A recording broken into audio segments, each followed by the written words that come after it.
what they want you to know.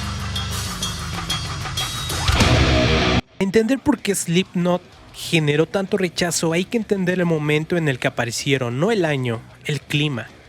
La temperatura emocional del metal a finales de los 90 era una época rara, el metal estaba técnicamente en uno de sus picos creativos, pero se sentía perdido.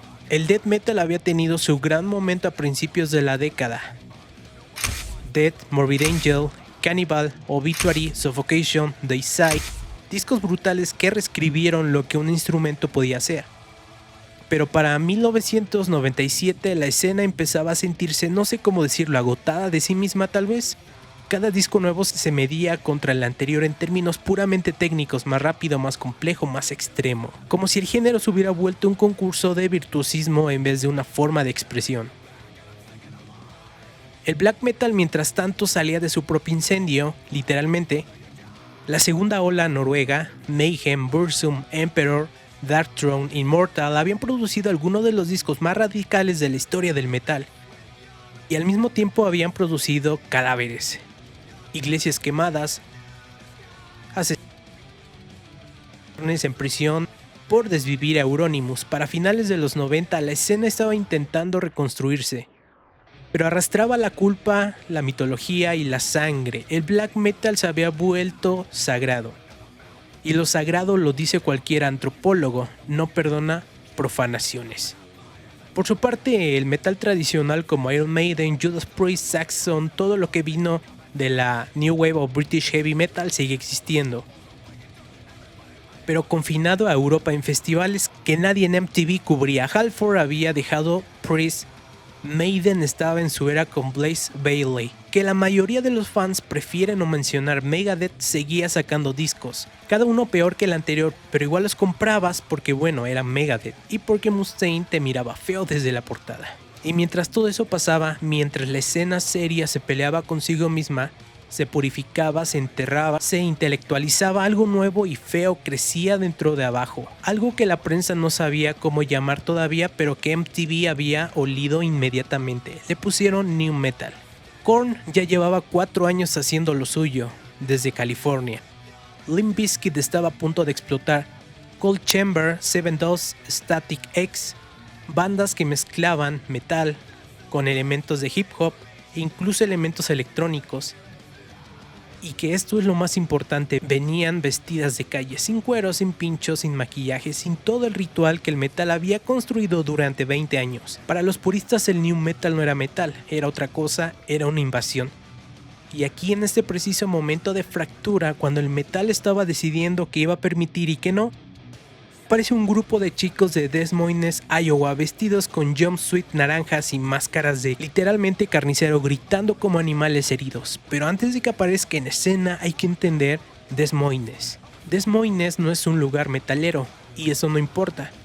El metal históricamente viene de lugares donde la industria pesada quebró. Por su parte, Birmingham, Black Sabbath, las afueras de Los Ángeles, la escena del Sunset Strip y luego el thrash de la Bay Area, Estocolmo y Gotemburgo con el death metal sueco, Tampa, Florida con el death metal americano, lugares con identidad obrera con dolor económico concreto, con escenas locales que se construyeron en garajes y bares y se contagiaron por casetes pirata. Des Moines, Iowa es la capital de un estado conocido por el maíz, los seguros y los caucus presidenciales que decide quién va a la Casa Blanca. La economía es agrícola, la población mayoritariamente blanca y de clase trabajadora. No hay tradición metalera. No hay un Sunset Strip de Iowa. Lo más rockero que había producido Iowa antes del 95 era, no sé, alguna banda de country tal vez. Y eso paradójicamente puede ser lo más punk del proyecto Slipknot. Esa gente no tenía quien imitar, no había un local donde se reunieran bandas. No había una etiqueta regional, no había una identidad que defender, tenían que inventarlo todo desde cero. La banda original todavía no se llamaba Slipknot, empieza a juntarse a principios de los 90. Sean Crahan, percusionista que tendría 30 y tantos años o 20 y tantos años para entonces, ya casado con una vida adulta normal, tomaría una decisión. Meterse a una banda de metal extremo a esa edad es declarar algo. Paul Gray, bajista nacido en Los Ángeles pero criado en Iowa, Joey Jordison, el más joven, casi 20 años, baterista prodigio que Crahan reclutó después de verlo tocar en una tienda de discos. Anders, vocalista original y unos cuantos más que iban entrando y saliendo. El nombre Slipknot viene de una canción que ya tenían escrita. La canción se iba a llamar de otra manera, la banda se iba a llamar de otra manera. Pero como en una de esas anécdotas que solo pasan en los lugares donde no hay industria, simplemente acabaron con ese nombre porque tenían un show booked y necesitaban algo que decir cuando los presentaran. El primer demo, Made Fit Kill Repeat, sale en el 96. Lo grabaron en un sótano, es feo, es desigual. Tiene momentos que parecen funk metal, momentos que parecen death metal. Momentos que honestamente una banda está buscándose a sí misma, y al final eso es lo que era, una banda buscándose a sí misma en un lugar donde no había nadie a quien copiar o inspirarse. Para el 97 ya son 9 músicos, cada uno con un número en la espalda, del 0 al 8, cada uno con máscara distinta. Esa idea, y esto sí, ahora con la distancia, vale la pena reconocerlo, esa idea no se la había robado nadie. Nadie tenía 9 miembros, nadie tenía máscaras así, era nuevo, lo cual en una escena obsesionada con la autenticidad debería haber sido un punto a favor, pero ya saben cómo va esto. La autenticidad solo cuenta cuando viene del lugar correcto.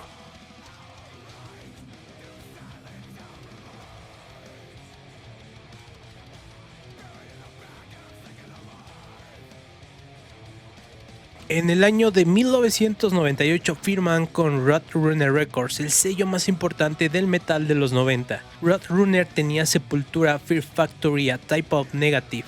No era un sello mainstream, era el sello donde acababan las bandas que eran demasiado pesadas para Sony, pero demasiado serias para los sellos de garage. El productor que les asignan es Ross Robinson, y aquí hay que parar un momento porque Ross Robinson es uno de los personajes más fascinantes, uno de los personajes más raros de la historia del metal de los 90.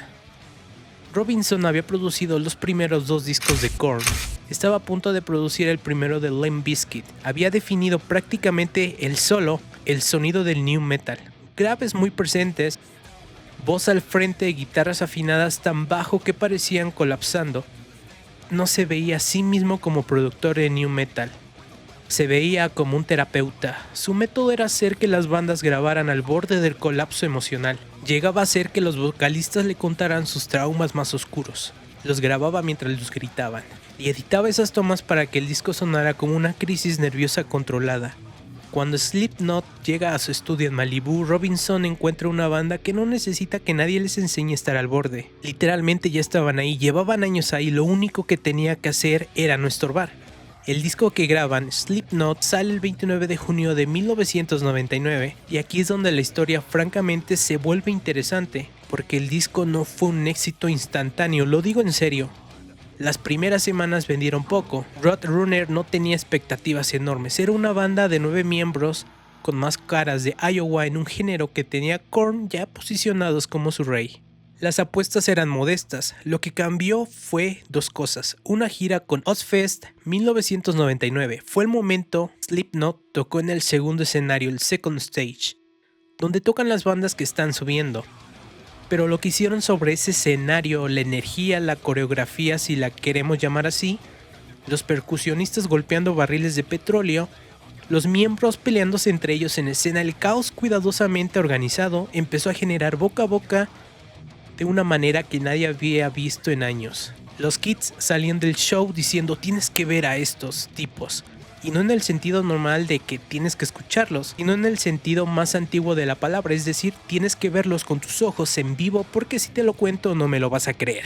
Ozzy mismo, según cuenta, fue a verlos al menos una vez al Second Stage, y aquí ya la cosa se pone curiosa, porque Ozzy Osbourne, el padrino del metal, el tipo que, hay que decirlo, se ha equivocado en muchas cosas, pero que tiene un instinto casi sobrenatural para detectar lo que es real. Ozzy lo respetó desde el principio, y eso debería haber sido una bendición. En cualquier escena normal eso sería un sello de aprobación irrefutable, pero ya volveremos a eso. El video de Wait and Bleed entra en MTV poco después. En el show Total Request Live decidía la cultura adolescente de Estados Unidos en 1999. Lo empieza a poner en rotación pesada y de pronto en cuestión de semanas Slipknot pasa de banda regional a ser un fenómeno nacional. El disco vende 1 millón de copias en Estados Unidos para principios del 2000. Eventualmente vendería 2 millones, doble platino para una banda nueva en el metal. Con máscaras esto es un terremoto y aquí empieza el problema. Porque cuando vendes 2 millones de discos en metal, automáticamente sin que tengas que hacer nada te vuelves sospechoso. La escena reacciona casi de inmediato, las primeras críticas vienen de los foros de internet. Era 1999, internet ya existía, pero la cultura de foros estaba en su plenitud. Kerrang, Metal Archives, que poco después decidiría no listar Slipknot porque no era metal real, decisión que hasta hoy mantiene en disputa permanente. Los foros de fans de Cannibal Corpse y Cradle of Filth, todos opinando lo mismo, es decir, esto es new metal disfrazado de metal extremo. Las máscaras son un gimmick, el número en la espalda es un gimmick. Los 9 miembros son un gimmick, si quitas todo eso te queda una banda promedio. Y esto es importante porque la crítica musical concreta, la específica casi nunca aparecía, la crítica era casi siempre estética, sobre la imagen, sobre el éxito temprano, sobre el público, sobre el tipo de chico que en el 99 se ponía la sudadera de Slipknot. Adolescentes blancos suburbanos con problemas de papá, según el cliché, y casi nunca sobre las canciones, porque las canciones, si te ponías a escucharlas, eran difíciles de descalificar. Sick abre el disco con un riff de Mick Thompson y Jim Root, que cualquier banda de death metal sueco habría firmado sin pensar. A-Less tienen cambios de tiempo y disonancias que la mayoría de los críticos no habrían podido tocar ni con 2 años de práctica.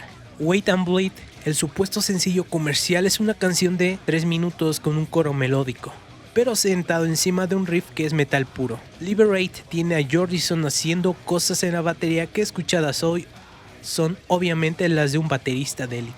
Pero el público crítico no se trataba de las canciones, se trataba de pertenencia, se trataba de tribu. Y aquí va una digresión que les debo, porque si no lo hago no entendemos nada de lo que sigue. Hay un fenómeno que en sociología llaman purismo subcultural. Esto es lo que pasa cuando una subcultura crece lo suficiente como para tener jerarquías internas, pero no lo suficiente como para volverse mainstream. En ese intervalo, la subcultura desarrolla guardianes, gente cuyo prestigio interno depende de poder distinguir lo real de lo falso. Estos guardianes, que pueden ser críticos, fanzineros, dueños de tiendas de discos, inclusive moderadores de foros, necesitan, para mantener su posición, que haya algo que excluir. Si todo lo que se llama metal es metal, ¿para qué sirve un experto en metal? Su utilidad social depende de que el círculo se mantenga pequeño. Ahora pongan eso en contexto de 1999, el metal había sido durante 15 años una subcultura ferozmente protegida, puesto que vivía en sus propios bares, su propia prensa, sus propias tiendas de discos. Era un mundo entero. Y en ese mundo había una jerarquía clarísima: thrash arriba, death metal arriba, black metal arriba, metal tradicional en su trono permanente, power metal en su rincón europeo, y abajo, contaminando todo el glam de los 80, el grunge y, por supuesto, el ahora new metal. Slipknot llega y no encaja en ese mapa. No es new metal del todo. Es demasiado pesado, no es death metal tampoco. Es demasiado teatral, no es heavy metal tradicional. Viene de Iowa y usa máscaras de cerdo. Es algo nuevo, y en una escena cuyos guardianes viven de clasificar lo nuevo, es siempre la amenaza más grande. Y ahí, justo cuando todo estaba decidiéndose, los guardianes notaron que habían chicos de 14 años usando playeras de Slipknot en el centro comercial. Así que es un game over.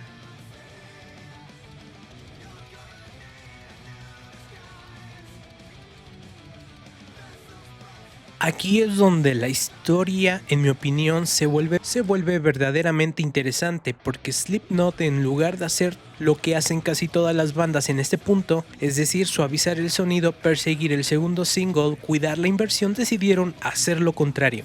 Decidieron hacer Iowa. Iowa sale en agosto de 2001, y antes de hablar del disco hay que hablar del estado mental en el que se grabó, porque Slipknot había salido de la gira de su debut en condiciones que, vistas con honestidad, eran de derrumbe, adicciones, lesiones, peleas internas. Graham ha contado en entrevistas que durante esa gira hubo momentos en los que pensaron que se iban a separar antes del segundo álbum. Paul Gray ya tenía problemas serios con la heroína.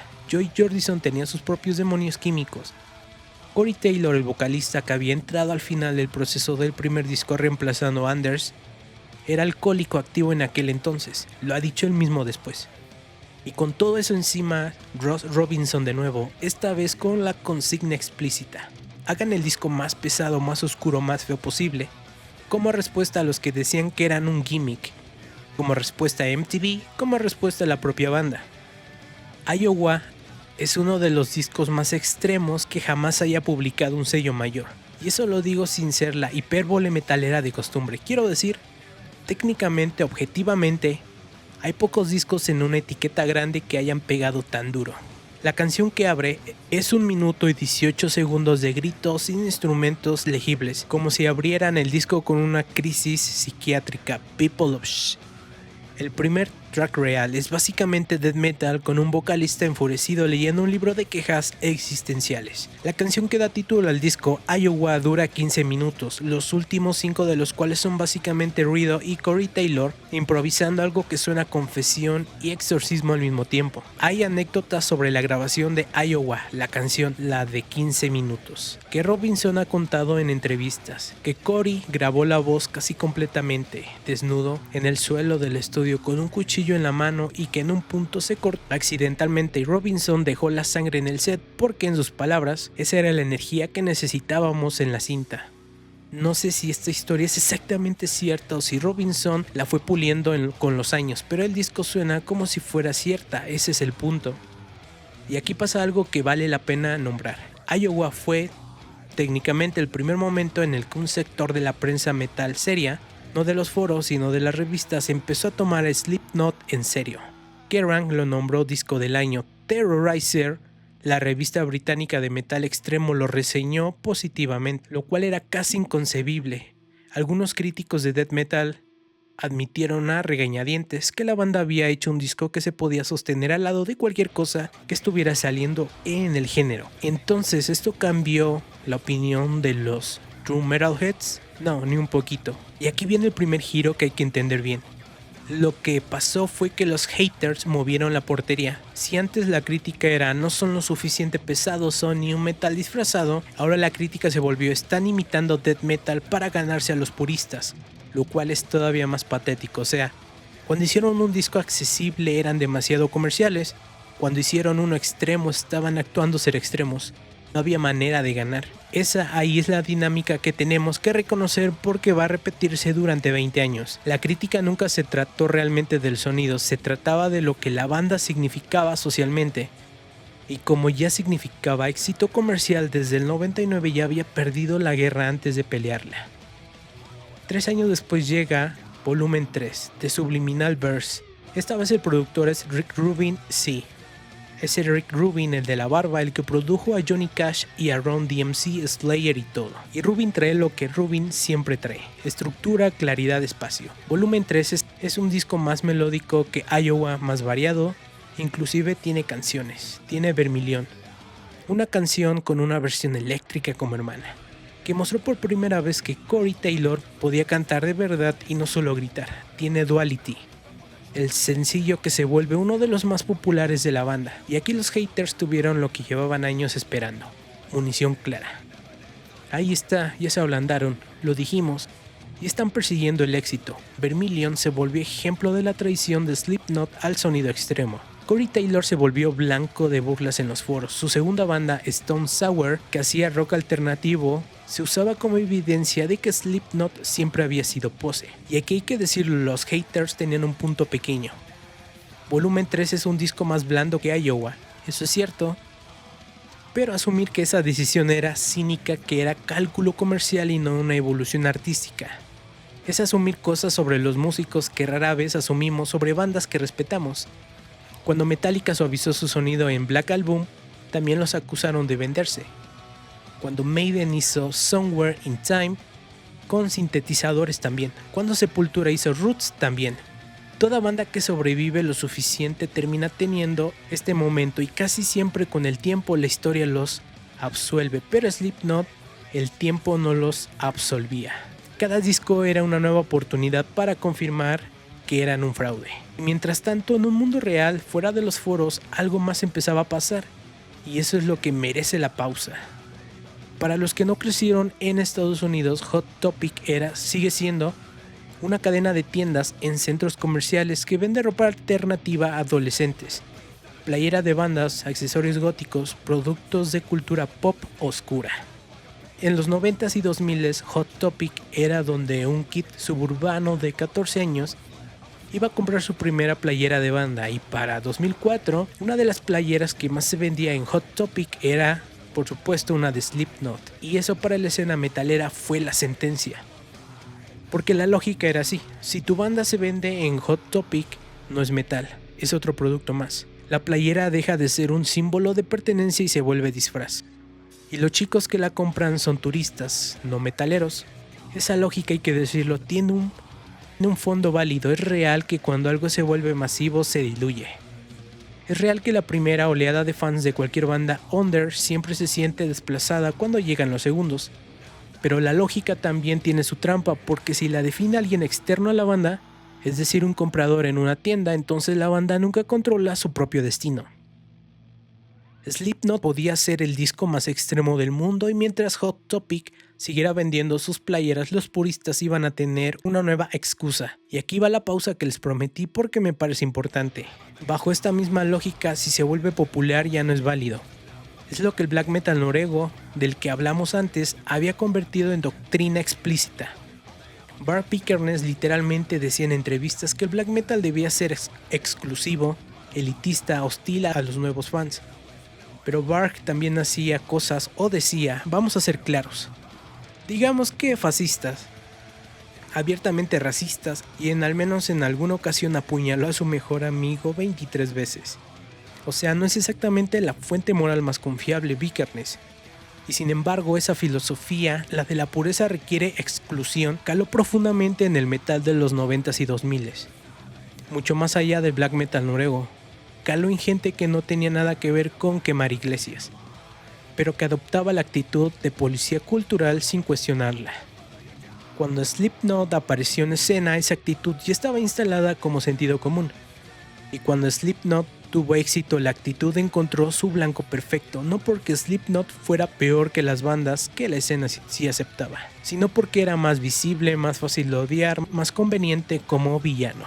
En volumen 3 hay una línea en la canción Pulse of the Maggots que siempre me pareció bastante reveladora. Corey Taylor grita, "This is the year that we make a difference, cause no one else will make it for us". Y en las entrevistas de la época, Taylor explica que la canción era para los fans, los maggots que aguantaban el odio externo por defender a la banda. La canción es básicamente una respuesta a los haters. Y eso hay que reconocerlo, tiene algo de cute, pero también algo de patético. Porque Slipknot para 2004 ya estaban vendiendo discos en cifras que ninguna banda de metal extremo había vendido nunca. No necesitaban defenderse, pero eligieron hacerlo una y otra vez. En entrevista tras entrevista, como una banda que sabía que el éxito no le había comprado la paz. 4 años después, con All Hope Is Gone 2008, el patrón se repetiría. Disco más comercial, mayor éxito, mayor odio. La fórmula estaba ya establecida. Slipknot crecía, los foros se encogían en su odio. Y la distancia entre lo que la banda hacía y lo que los puristas decían que la banda era se volvía cada vez más absurda. Pero los próximos 2 años iban a cambiarlo todo, porque algo iba a pasar. Algo que ninguno de nosotros, ni los fans, ni los haters, ni la propia banda vio venir, y de pronto el odio iba a sentirse por primera vez mezclado.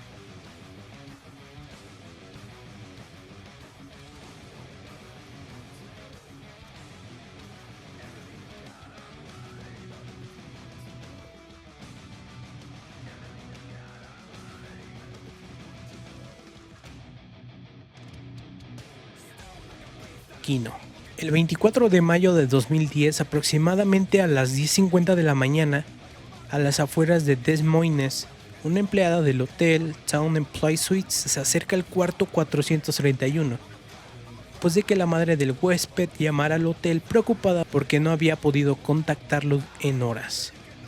La empleada toca, nadie responde, abre con la llave maestra.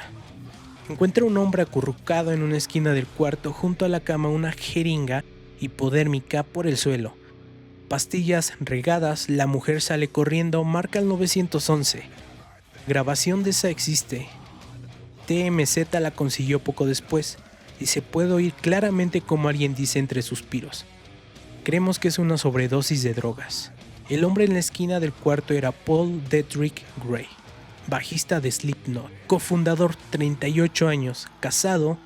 Su esposa Brenna estaba embarazada. La hija, October, nacería 3 meses después sin haber conocido a su padre. La autopsia publicada en junio confirmaría lo que se sospechaba: sobredosis accidental de morfina y fentanilo con presencia de Xanax en el sistema y signos significativos de enfermedad cardíaca. Una mezcla letal en alguien con un cuerpo ya desgastado por años de adicción. El día siguiente, los miembros de Slipknot, sin máscaras, todos por primera vez en público desde el inicio de la banda, dieron una conferencia de prensa en Des Moines. Junto a ellos, Brenna, junto a ellos, el hermano de Paul, Tony, no tomaron preguntas, solo hablaron. Corey Taylor dijo una frase que vale la pena traducir literalmente: la única manera en la que puedo resumir a Paul Gray es con la palabra amor. Eso es lo que nos dejó, amor absoluto. Sid Wilson, el DJ, lloró en silencio durante toda la conferencia. Sean Graham, el percusionista, dijo que Paul era la esencia de Slipknot y que el mundo iba a ser distinto sin él. Hubo, hay que decirlo, un momento de pausa en la conversación cultural. Las redes, en ese entonces Twitter, ya estaba arrancando. Facebook y era un ubicuo, se llenaron de tributos. Bandas de todos los géneros publicaron mensajes. Korn dedicó Did My Time a Paul en el siguiente concierto. Hasta los críticos más acerados de Slipknot en revistas y blogs escribieron despedidas respetuosas por un par de semanas. Parecía que el odio se había suspendido y luego, claro, por supuesto que regresó. Eso es lo que más me cuesta entender de todo esto, y lo digo sin ironía. La velocidad con la que el odio regresó en los foros, en los comentarios de YouTube, en las discusiones de fans. En cuestión de mes y medio ya se podía encontrar de nuevo los chistes habituales sobre Slipknot, es decir, que eran reggaetón con guitarras. Algunos incluso peores, ahora con la munición nueva de sí, claro, mártires del metal. Un drogadicto se murió, ¿qué metal es eso? Como si la muerte de Paul Gray hubiera sido no la tragedia humana de un hombre con problemas de adicción, sino una nueva manera de descalificar a la banda. Yo me acuerdo bien de esa época porque estaba activo en foros entonces y la cosa se sentía irreal. El cuerpo de Paul Gray todavía estaba caliente y había gente armando hilos para discutir si su muerte hacía Slipknot más o menos legítimos, si elevaba su carrera o si confirmaba lo que siempre habían dicho de ellos. Y aquí va una cosa que a lo mejor es exagerado decirla, pero que pienso de todos modos. Ese momento para mí fue cuando dejé de tomarme en serio a los puristas del metal. No de un día a otro, no de una manera dramática, pero algo se rompió. Cuando ves a una comunidad responder a una muerte humana con cinismo de meme, ya no puedes pretender que la comunidad sea otra cosa que lo que es. La banda, para su crédito, nos rindió, tomaron un año sabático. Cuando volvieron en 2011 lo hicieron con Donnie Steele en el bajo, sustituto temporal. En cada concierto durante años montaron una pequeña instalación. Esto es el Jumpsuit de Paul, su máscara de cerdo de la era del primer disco, su bajo encendido como recordatorio. Para 2014 sale The Great Chapter, su quinto disco y el primer sin Paul. El título El capítulo gris es por él. La portada está dedicada a él, las letras una y otra vez tratan sobre su ausencia. Ese disco también fue mal recibido por los puristas y mientras tanto, otra historia se estaba desarrollando dentro de la banda, una que solo entenderíamos años después. En diciembre de 2013, Slipknot anunció que Jordison se iba de la banda por razones personales. El comunicado era escueto, profesional, triste. Joy, en un comunicado propio publicado pocas semanas después, lo desmintió. Dijo que él no se había ido, que lo habían echado por email. A mis amigos, fans y asociados, escribió Joy. Quiero dejar muy claro que yo no me he ido de Slipknot. Esta banda ha sido mi vida durante los últimos 18 años y nunca la dejaré, ni tampoco a mis fans. El motivo real iba a tardar años en revelarse y cuando se reveló le dio otro vuelco a todo. Joy había sido diagnosticado alrededor de 2010 con mielitis transversa, una enfermedad neurológica relacionada con la esclerosis múltiple que causa inflamación de la médula espinal y daña los nervios. La enfermedad había comenzado a afectarle las piernas. Uno de los bateristas más físicamente intensos del metal, Joy tocaba con los dos pies a velocidades que la mayoría de bateristas consideran imposibles. Esto era catastrófico. Lo trágico es que sus compañeros, según contó Joy en entrevistas posteriores, no entendieron lo que estaba pasando. Pensaron que estaba consumiendo drogas, que estaba destrozando la banda, que era poco profesional. Lo despidieron por email, en sus palabras, con tal desprecio. No hubo una junta de bandas, no hubo una conversación, solo un correo. Joy nunca regresó, hizo otros proyectos, algunos buenos, ninguno con la magnitud de Slipknot, y mientras tanto se sometió a tratamientos, fisioterapia, recuperación. En el premio Metal Hammer Golden Gods de 2016 reapareció en público y al recibir un reconocimiento contó por primera vez lo que había pasado. La frase que dijo aquel día ha quedado grabada: conseguí contra todo pronóstico recuperarme de algo que nunca le desearía a mi peor enemigo.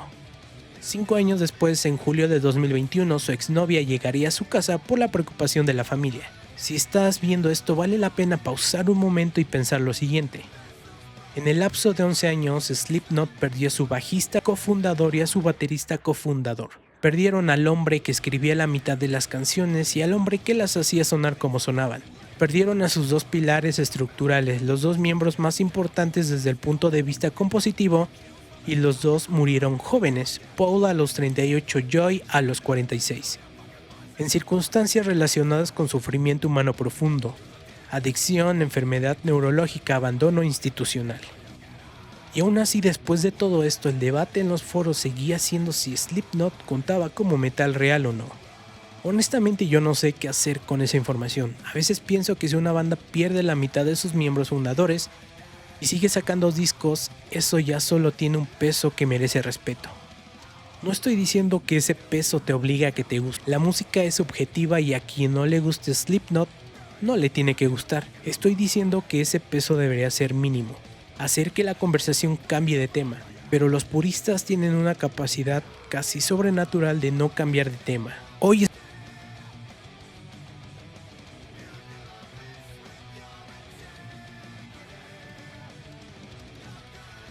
Slipknot todavía existe. Es 2026 mientras grabo esto. Y la banda sigue tocando, sigue sacando discos. Tours mundiales sostenidos, solo 4 de los 9 miembros originales siguen activos en el proyecto. Los demás puestos están ocupados por músicos que han ido entrando. Algunos con más permanencia que otros, todos enmascarados, todos respetando el ritual original. Pero algo cambió. A diferencia de Korn, Limp Bizkit, Linkin Park y casi todas las demás bandas con las que Slipknot fue agrupado en su momento, Slipknot sobrevivió la transición. Quiero decir, no se volvieron una banda nostálgica de los 2000. Su público no es solo gente que tenía 14 años cuando salió Iowa, y ahora tienen 40, y van a verlos por sentimentalismo. Hay una nueva generación de fans, gente que tenía 5 años cuando murió Paul Gray, que descubrió a Slipknot por su cuenta. Los aprecia sin la carga de las guerras de New Metal versus Metal Real. Eso es interesante y vale la pena tratar de entender por qué. Una hipótesis es que Slipknot sobrevivió porque su música, a pesar de toda la teatralidad, era musicalmente más sólida que la de sus compañeros de etiqueta. En Iowa y en partes de Volumen 3 y de Great Chapter, composiciones que se sostienen sin máscaras. Se podrían tocar acústicas y seguirían funcionando. Esto no se puede decir de la mayoría del new metal. Limp Bizkit tenía actitud y un par de hits. Korn tenía sonido, pero pocos tenían canciones reales en el sentido tradicional. Otra hipótesis más interesante es que Slipknot sobrevivió porque el odio mismo los caducó. Cada disco después de Iowa fue en cierta medida una respuesta a las críticas anteriores. Esa relación tóxica con sus haters los hizo crecer. Los obligó a tomarse su música más en serio porque sabían que cualquier paso en falso iba a ser usado en su contra. A veces el odio es un fertilizante extraño. Y la tercera hipótesis, la que más me convence, es que Slipknot sobrevivió porque nunca pretendieron ser otra cosa que lo que eran. Nunca dejaron las máscaras, nunca abandonaron a Iowa, nunca trataron de meterse en un círculo que no los quería. Mientras Korn iba al programa de MTV haciendo bromas, mientras Limp Bizkit se peleaba con todos en festivales, Slipknot simplemente seguía haciendo lo suyo año tras año, disco tras disco, tour tras tour. Como una banda que había aprendido muy temprano, que no iba a ganar la pelea por el respeto, así que mejor ni la peleaba. Y eventualmente, y esto es lo que más se pierde en la narrativa del odio, eventualmente la escena los aceptó, no completamente, no oficialmente, pero la aceptación llegó en pedazos distribuido a lo largo de 20 años. Cuando Joy Jordison murió, Mike Portnoy, uno de los bateristas más respetados del metal progresivo, miembro de Dream Theater, escribió un tributo extenso en redes sociales sobre lo influyente que había sido Joy. Cuando Slipknot tocó en Download Festival en 2009, uno de sus mejores conciertos grabado y publicado después, la prensa del metal seria empezó a tratarlos como festivaleros legítimos, no como invasores. Cuando Iowa cumplió 20 años, las mismas revistas que en su momento dudaron de la banda hicieron retrospectivas elogiosas. Y aquí va el detalle que más me llama la atención, porque después de la muerte de Paul Gray, un premio en los Kerrang Awards fue renombrado en su honor, Paul Gray Best Bassist of the Year. El primer ganador del premio, presentado por la propia Slipknot, fue Nikki Sixx de Mötley Crüe. No fue un bajista de death metal, ni por supuesto de black metal, ni de ninguno de los géneros que la escena considera puros. Fue Nikki Sixx, de la banda que el metal serio había despreciado durante décadas como glam metal de plástico. Eso para mí dice mucho. Slipknot, una banda que muchos puristas decían que no era metal real, dándole un premio, un honor a un bajista muerto, a un músico de una banda que muchos puristas también decían que no eran metal real.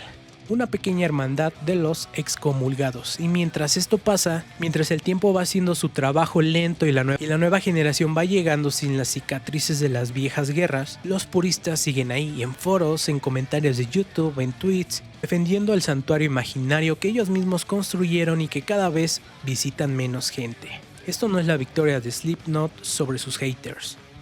No es así de limpio, es más bien el envejecimiento natural de una conversación. Las guerras culturales del metal de los 2000 se sienten hoy como las guerras del rock punk versus rock progresivo de los 70s. Esto es, discusiones que parecían vitales en su momento y que ahora, con el tiempo, se ven por lo que eran: tribalismo e identidad. Eterna ansiedad de las subculturas pequeñas que crecen y no saben cómo manejar que la gente nueva no sepa los códigos. Slipknot ganó por sobrevivir y los puristas perdieron porque mientras tanto se quedaron solos.